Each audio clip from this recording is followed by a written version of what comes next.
नमस्कार, one India Hindi में आपका स्वागत है। भारत 1971 के युद्ध में पाकिस्तान पर जीत के 50वीं वर्षगांठ मना रहा है। इस मौके पर लोंगेवाला की निर्णायक लड़ाई को याद करते हुए वायुसेना प्रमुख air chief marshal RKS Bhadauria ने गुरुवार को कहा कि टैंकों के साथ हमला करने की पाकिस्तानी सेना की योजना जबरदस्त थी, लेकिन वो भारत की वायु ताकत को शायद भूल गए थे। भदौरिया ने कहा कि पाकिस्तानी फौज ये भूल गई कि जैसलमेर में तैनात हंटर विमानों का आधा स्क्वाड्रन क्या कर सकता है, और शायद यही उनकी एकमात्र गलती थी। बता दें कि भारत पाकिस्तान सीमा पर जैसलमेर बॉर्डर के लोंगेवाला में हुई जंग में महज 120 भारतीय जवानों की टुकड़ी ने न सिर्फ दुश्मन देश पाकिस्तान के 2000 सैनिकों को धूल चटाई, बल्कि उसके बख्तरबंद बल गाड़ियों को भी तहस नहस कर दिया। इस लड़ाई को दुनिया के सबसे भयानक टैंक युद्धों में से एक माना जाता है, जिसमें हमारे देश के जवानों ने अपना लोहा पूरी दुनिया को मनवाया। इसी का हवाला देते हुए एयरफोर्स चीफ मार्शल ने बताया कि भारतीय वायु शक्ति भयंकर परिणाम ला सकती है। वायुसेना प्रमुख पालम में भारतीय वायुसेना के संग्रहालय में the epic battle of Longewala के विमोचन कार्यक्रम में बोल रहे थे। ये किताब retired air marshal Bharat Kumar ने लिखी है।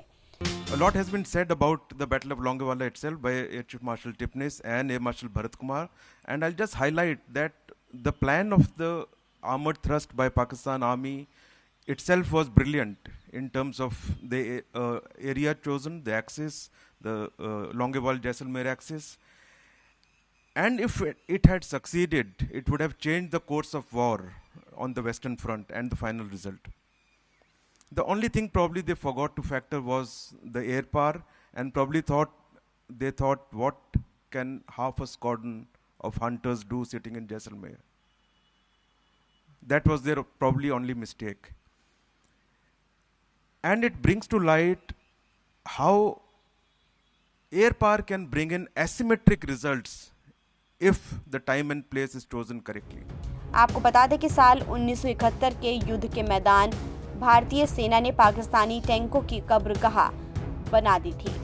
4, 5 और 6 दिसंबर 1971 को थार रेगिस्तान में लोंगेवाला में दुनिया की सबसे खतरनाक टैंकों की लड़ाई हुई थी।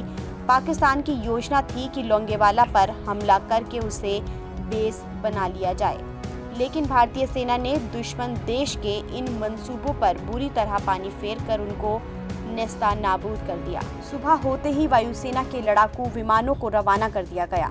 HAL के HF-24 मारूत और हॉकर हंटर ने लोंगेवाला पहुंचते ही जो गोलीबारी शुरू की, पाकिस्तानी फौज में हड़कंप मच गया।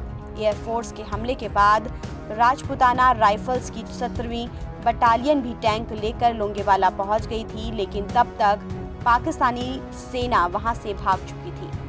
फिलहाल इस खबर में इतना ही। देश और दुनिया की तमाम खबरों के लिए आप बने रहिए वन इंडिया हिंदी के साथ।